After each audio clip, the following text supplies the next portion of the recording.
बार भगवान गणेश माता गंगा के तट पर गहन तपस्या में लीन थे।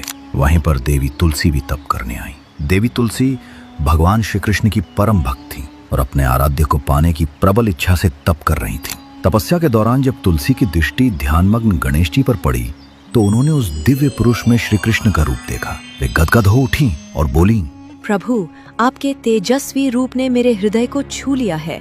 कृपया मुझे अपनी अर्धांगिनी के रूप में स्वीकार करें।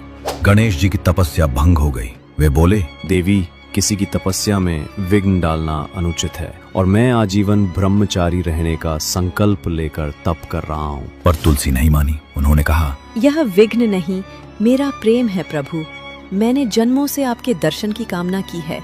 आप ही मेरे आराध्य हैं। गणेश जी ने समझाया कि श्री कृष्ण और वे दोनों एक ही परम तत्व के अलग अलग रूप हैं, परंतु भिन्न कार्यों के लिए सृष्टि में प्रकट हुए हैं। तुलसी जी बार बार आग्रह करती रहीं, जिससे गणेश जी क्रोधित हो उठे और बोले, आपका ये आग्रह अनुचित है। यदि आप नहीं रुकी तो मैं आपको श्राप दूंगा। तब तुलसी जी भी व्यथित होकर बोली, यदि मेरा प्रेम सच्चा है तो मैं आपको श्राप देती हूँ कि आपका ब्रह्मचर्य भंग होगा और आपके 2 विवाह होंगे। ये सुनकर गणेश जी भी रुष्ट हुए और बोले, आपने जिसे अपना आराध्य माना उन्हीं को छोड़कर मुझे विवाह प्रस्ताव दिया। यह असंयम है। मैं आपको श्राप देता हूँ कि मेरी पूजा में तुम्हारा स्थान नहीं होगा और इस जन्म में तुम्हारा विवाह श्री कृष्ण से नहीं, एक असुर से होगा। तुलसी को अपनी भूल का एहसास हुआ। वे द्रवित हो उठी और प्रार्थना करने लगी, हे गजानन, मैंने तो आपके रूप में श्री कृष्ण को देखा।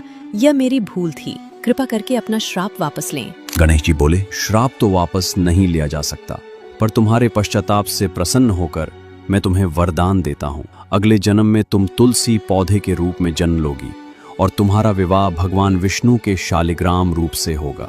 तुम घर घर पूजी जाओगी, किंतु मेरी पूजा में तुम्हारा उपयोग वर्जित रहेगा। तभी से तुलसी दल का उपयोग गणेश पूजा में नहीं किया जाता, जबकि विष्णु और श्री कृष्ण पूजा में तुलसी अत्यंत पूज्य मानी जाती हैं।